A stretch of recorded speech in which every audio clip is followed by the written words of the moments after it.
Welcome back to Hoop City with Paul Sir.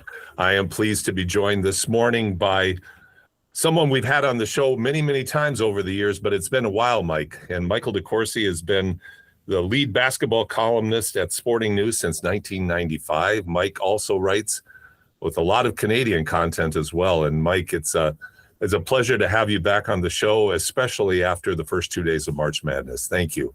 Well, you're welcome, Paul. It's nice to talk to you. That's nice to talk to you as well. Well, let's start at the beginning.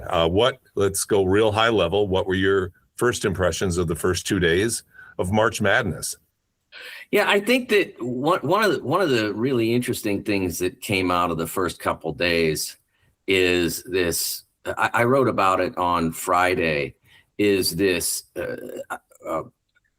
push by some of the mid-majors to declare that they are being put upon and treated badly, and the one that it was primarily coming from Klayman of High Point, Flynn Klayman, and the idea that somehow his team has been mistreated to be a 12 seed from a league that 10 times in the last 15 years, I think, maybe 20, 10 times has gotten a 16 seed. His team gets a 12 seed out of the Big South. And all he's got after they beat Wisconsin, is complaints. That's all he's got. No one will play them. And one of the things that has bothered me the most about this argument is there are two. First of all, and I'm a huge believer in the automatic qualification process, because I don't believe that any championship is real unless every team involved can look at it at the beginning of the year and say, how do I get to play for the championship? Okay, I have to do that. I mean, if you look at the Masters in golf, you win a tournament on the PGA Tour, you're qualified. You finish, I don't know, top 30 in the money rankings or whatever the number is, and you qualify. There are certain qualifications you have to meet. In the U.S. Open tennis, if you're ranked by their computer at X level, you're in. And every sporting event has that. And college football in the U.S. didn't have that until recently, the last 2 years. We get to the end of the year, we'll tell you who's good, which was garbage. But college basketball has always had, you win the Big South, you're in. And of course, it's morphed into you win the Big South tournament, but that's their choice. If they wanted it to be you win the Big South regular season, you get in, that's up to them. But they choose the tournament. Okay, fine. So High Point wins the tournament. They're in. So that's an important component of what makes the NCAA tournament special. But that presents to what are now considered mid-major leagues about 37% of the field. Of the 68 teams, they automatically get 37% of the field. That's more, Paul. There aren't 37% of the best teams in college basketball are not mid-major. That's the reality. If it were the case, we would see more mid-major champions, or more mid-major Final Four teams, or even more mid-major Elite Eight teams. We don't see a lot of them because they're not the best teams. But that's okay, because like I said, they should get their chance to show what they're capable of. And they do. But the idea that they are somehow mistreated because High Point can't get games against Duke. If I call the New York Times and say, well, you got to hire me, and the New York Times says no, does that mean I'm not getting a fair deal? No. I mean, so you call Duke and say, you call Duke and say, we want to play. And Duke says, I'm sorry, we don't want to play. And so, look, you're being put upon. I mean, it was really frustrating for me to see that become such a loud narrative of the first few days. And this is the second point. The first point is the automatic qualification thing. The second part of it is he complained about the fact Miami of Ohio couldn't get a game, and he couldn't get a game. And my solution to that is, how about you play Miami of Ohio? And the answer to that question was, well, we only had one date open and they only had one date and it didn't fit. That was his answer. They played 2 Division II teams and Miami played 3. You couldn't say, hey, D2 team, we'll play you a different day because we got a chance to play Miami that day or whatever. No, they needed to keep those D2 games. They were too important to lose, but you couldn't play Miami of Ohio. If you look at the teams that either made it or came close, Santa Clara, St. Mary's, St. Louis, San Diego State, New Mexico, all of them had some level of intersection, VCU as well, had some level of intersection with other high-ranking mid-majors, because that's a way to get a good game. If you're VCU and you play at Santa Clara, just use an example. You might not want to make that trip, but it's a long one. But if you do that, you're playing a quad one game. It's not automatic because Santa Clara's got to be good and all that. But one of the complaints that Miami of Ohio had in their deal was that Pitt wouldn't play them. Well, Pitt was the 15th place team in the ACC. How is that game better for you than playing High Point or playing VCU or Santa Clara? They are missing the solution that's right in front of them, and they're missing it because in their minds, if the two of us play and one of us loses, well, we're eliminated. Well, that's how it works, man. You got to win games. If you play Missouri and they lose, that maybe they're eliminated. So why should they play it? Well, and I really like the point that you're making, because to me it dovetails in to the very complicated quagmire that I look at in the NCAA as it's going through this new reality. I always use the example, Mike, that if I was a basketball fan and I was abducted by aliens 10 years ago and somebody brought me back now, I go, I'm not on the right planet. This isn't right. The NCAA anymore. It's also very different. But I like what you're saying. The complaining isn't the right way to go. I have a lot of familiarity with mid-majors, low majors in Division I. And the way they schedule, a lot of it is who you know and how you hustle and how far out you're willing to schedule if you're looking to get into the bloodstream of a high major. You might be able to find something 3 and 4 years down the road. But like you're saying, you have to be more creative and recognize, where you fit in the food chain if you want to move up, as opposed to, using this platform. And the irony, Mike, I really look forward to your comment on this. The irony is the upset that High Point was able to pull off and all of the drama around that. And then you've got a guy who doesn't relish the moment, but rather uses the moment as a sounding board for his complaints for a school, with all due respect, an elitist school. Beautiful little place. I mean, the facilities there are unreal, and they pull off something special, and you got your coach on a soapbox talking about how hard done by you are. I couldn't believe how miserable he was. And as I pointed out in my column, in the press conference, he said, I think it was something like about 25 to 30 nice words about his team, and then started to complain. But in the on-court interview after they won, in the delirium that usually accompanies that, the first thing he said to the on-court interviewer was, mid-majors, high majors should play mid-majors because they said we didn't play anybody and now we did. Well, first of all, nobody was even talking about High Point. Nobody ever said they didn't play anybody. The only team that there was any level of discussion about that with was Miami.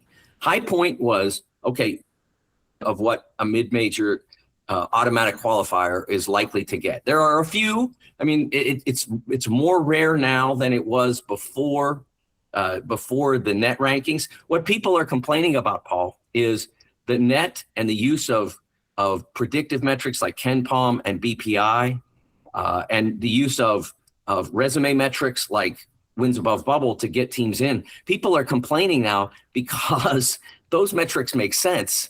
And they use them to make intelligent decisions. They want to go backwards to the RPI because then they made mistakes. See, that's what people really want. A great point. Someone said to me that we should go back to the RPI. I said, that's like asking me to go back and ride to town in a horse-drawn carriage. I mean, it's ridiculous. The RPI was antiquated. It didn't tell you enough about the excellence of a team or the achievements of the team. And now with wins above bubble or strength of record, you have really good resume metrics. A resume metric is one for those who don't know, that factors out how much you win by. It only talks about what kind of quality of opponent you played, what the result was, and what the venue was. Was it home, neutral, or road? And each of those are valued differently. Obviously, a home win is valued less than a road win. If you beat Kentucky on the road, that means more than if you beat Kentucky at home. And those metrics are right now basically the ticket in. And you can't game that. You can't. You can play challenging schedules and win games, or you can play, as Miami did, an unchallenging schedule and win every game, and it still values you. They were still 37th in wins above bubble when they after they had lost to UMass in the conference tournament. And they were clearly in the field. And it was amazing to me because, I mean, I have done the brackets for Fox Sports in the US now for 7 years. And every single person in that community, the people like Lenardi or Jerry Palm, or the people who do it as a hobby and are really excellent at it, every one of us was saying, they're in. It's over. There's no discussion. And now that we know where the number is set, I mean, because we didn't know exactly, unless like some of the people like who maybe know the math of the wins above bubble would know more, but I don't know the math. I can only look at where's it come out. And so some of the people who might know, they might have been able to calculate what it would be once they lost a game. But I needed to see the finality of it or them win the auto bid, whichever. So once I saw them lose and they went from 31 to 37, that was it. It was over. But there's still this discussion among people who don't know. And you know what's really easy, Paul, is ask the people who do know. No, why would you want to confuse people with the facts, though, Mike? I mean, you would rather just speculating and click on Twitter and start complaining, because I think people like to they feel empowered, whether they're operating from a basis of knowledge or not. I'm talking with Michael DeCourcy from the Sporting News here on Hoop City with Paul Sir. Mike, I'd like to shift to a couple of specific games. One is the High Point game and the irony in it. And as you're talking about the coach from High Point, I also looked at the coach from Wisconsin at his press conference, and man, that was a classic. That was an unbelievable meltdown, I guess is the best way I could put it. I never liked the Wisconsin team this year, only because I didn't see the character that you associate with Wisconsin teams in the past in terms of how they conducted themselves as they played. So when they lost, and the irony again of the kid who never made a 2 all year going in for a layup to win it, I mean, you just can't make this stuff up. That's one. And the second one was Kentucky. The basketball gods have such a funny way of dealing with March Madness, because it's like the exorcism of the Leitner shot is the guy banking it in a game that a lot of people, myself included, picked Santa Clara to win in, because this is just not a cohesive Kentucky team. Right. Comment on those and any other games that you found of particular interest in the. Well, I did. So that's the thing. Like, I thought that Klayman should have been talking about the job they did, because, for instance, Nick Boyd, who had a terrific year and was such a force, especially with his ability to go left when everyone knew he was going to go left. I mean, I watched him do it against Purdue on Purdue's senior day, a day that should have ended in celebration for Purdue's trio of seniors, 2 of them 4-year starters, the other a 3-year starter. Braden Smith has been All-American 2 years in a row. Trey Kaufman-Renn was All Big Ten last season. I mean, and that should have been a day of celebration. And they spent the entire, what would have been the fourth quarter if it were a game played in quarters, the entire fourth quarter with no idea how to stop Nick Boyd from going left. Absolutely. I mean, he went left. I should have charted it, but he went left at least 8 times in a row to score. And so, okay, so in crunch time against High Point, he goes left, and what does he find? He finds traffic. And the first time he's able to snake through, and instead of making the right decision, which would have been a kick out, he tries to force a reverse layup. It catches the underside of the rim, and it's a miss. And then subsequent to that, they have one last real chance, and he goes left again, and they know he's coming, and they're right there, and they block his shot. And so they should have been talking about how smart they were when a lot of people in the Big Ten couldn't pull that off, and we just did. But instead, they were talking about what they talked about. You looked at that Kentucky game, and there was a lot of conversation afterward about Herb Sendek tried to call timeout. Well, and I didn't think it was fair to the game officials in that instance to criticize them. I mean, it's probably not Herb's fault, but he wasn't ready. Herb was down the bench because they showed, like, if you see on the internet now, you can see him circled on the bench and where the official was at the time that the shot that gave St. Mary's the 3-point lead was launched. He was down the bench. Like if you looked at the bench as a ruler, he was probably at about the 4-inch or 4.5-inch mark, and the ref was at about the 10-inch mark. Yep. And so he's far away. If he's adjacent, directly adjacent, planning for, hey, if this shot goes in, we're calling timeout. If he's there, the ref is going to hear him and he's going to stop it. But the Kentucky team is entitled to proceed at their pace after they allow a score. They don't have to wait for Santa Clara to say what they want to do. If they want to call timeout themselves, which they couldn't because they had none, if they want to call timeout themselves, they can do that there. But they knew they had none, so they knew their best chance was to face an unsettled defense. It was really well executed. But it's not on the game officials' responsibility to be, okay, Herb, you want a timeout? No, he's reffing the game that is happening in front of him, and Kentucky chose to inbound the ball immediately and do what they did. So Herb Sendek, there should not have been criticism of the game official there. He was doing his job to retreat, get in position to officiate whether or not, say, the shot was impeded by a foul or whether the shot got off in time, all the rest of that. Still, the human element in all aspects of the game of basketball ultimately dictate the outcome. No matter what the technology is, no matter what happens, in the end, if you don't see the guy because he's not in position and the crowd's going wild and Kentucky reacts quickly, that you get what you get, and you still had to make the shot. So it was one of those moments. It was just one of the March Madness moments that you kind of live for. I know your time is short, but I do have one final question for you, kind of more from an overview perspective, Michael. And I'm talking to Michael DeCourcy from the Sporting News here on Hoop City with Paul Sir.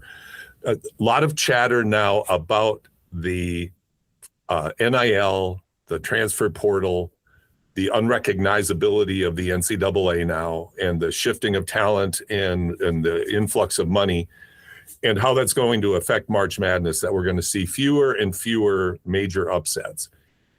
Borne out somewhat in the first couple of days here. I mean, one of the big shots is Kentucky, salvaging a season on an almost impossible shot.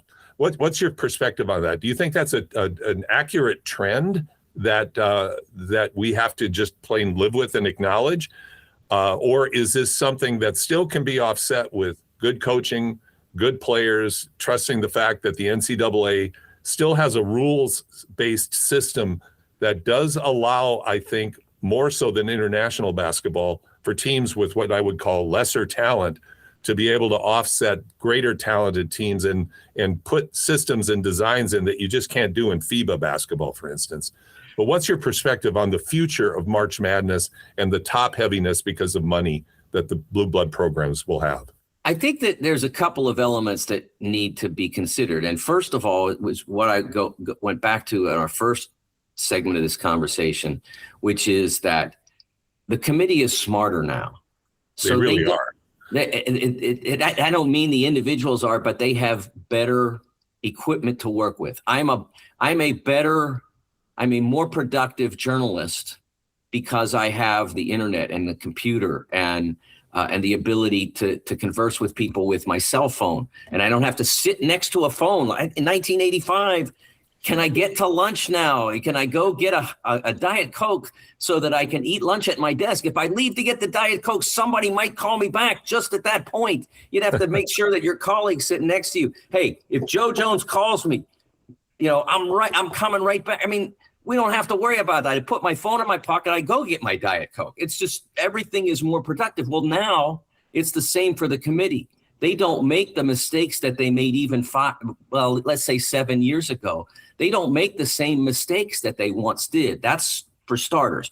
2, the number of upsets was amplified during the period probably from about 2000 to about, let's say, 2024, because after the NBA installed the rookie salary scale, players like Glenn Robinson, the Glenn Robinson year he had at Purdue, for instance, in 1994, would never have happened under the rookie salary scale, which came in a year later, largely because somebody was asked to pay Glenn Robinson $75 million, and they didn't like it. And so they put this awful rookie salary scale in. So what ended up happening was the Grant Hills and Tim Duncans and Glenn Robinsons all left after a year or for a period of time before they put the age limit in. They didn't even go to college. And so there was less talent at the high major level for that period than there is now or was then in the early 90s. There was less ability. And so, a George Mason could go out and win because they weren't playing against players as good as they would have been in 1995 or 1985. So so now we have the rookie salary scale still exists. Okay. So if you're AJ DeBonsa, you're going to go, and that's fine. But the players that aren't going now are the players who even just 5 to 7 years ago got to the second or third year of their college career and said, I'm only going to be able to play for however long. Not everybody's LeBron James. I got to get out and make some money playing this game. Right now, I'm getting $6,000 a year, $5,000 a year in cost of attendance. That's not changing my life. And so they're like, I got to get out of here. And people would say, well, yeah, but you got a college scholarship. And they're like, yeah, but if I go to France and I can make $300,000, I can cover my last year in college. I can come back and get that. It's not worth the same level of money. So that now we have NIL.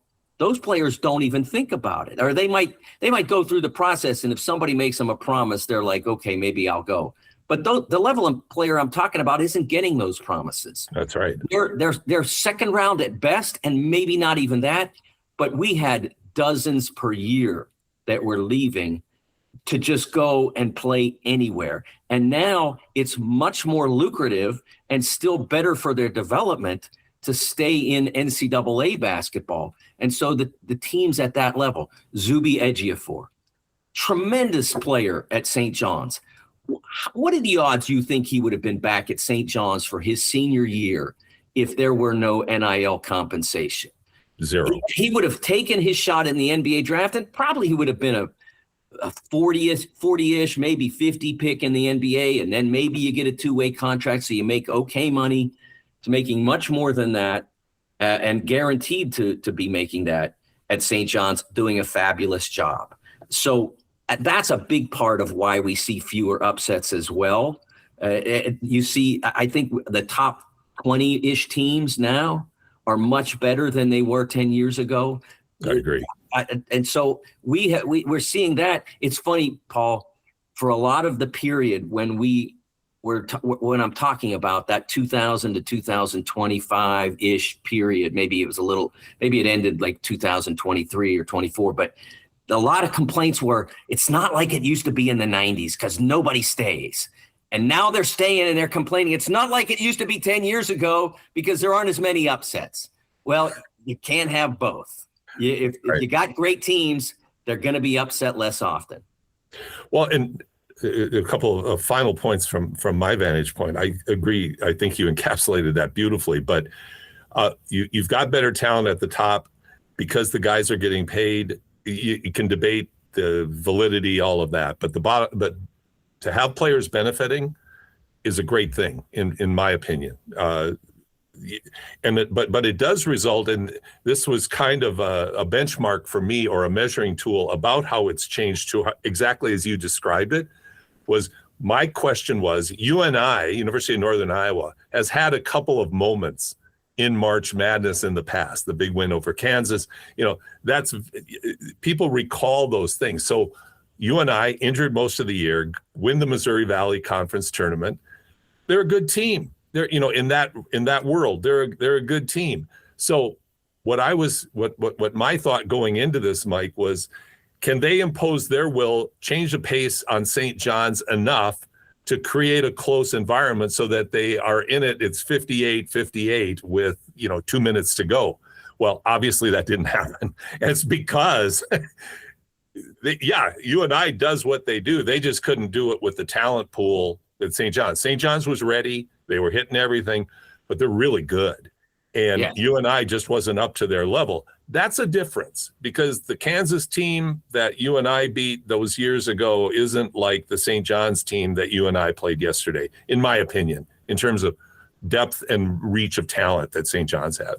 I think that's true. I really do. And I think that's a big difference in why we see what we see now. We didn't have, in the end, as many upsets, but we had a lot of highly competitive games. Akron was in their game at the end. Hofstra was in their game against Alabama for the longest period and then faded at the end. I was at the Siena versus Duke game, and I'm telling you, if Siena's point guard doesn't come down with 5 points, with a 5-point lead and 7 minutes left, and could commit a turnover that was really uncharacteristic of him on his season, and more so within that game. He had been so careful, and they had been doing such a good job, and he makes one bad mistake. But in a game like that, you have to be close to perfect. And so he makes that, he gives up the ball fairly meekly on, I talked about Caden Boozer, and on that play, he did not make an elite defensive play,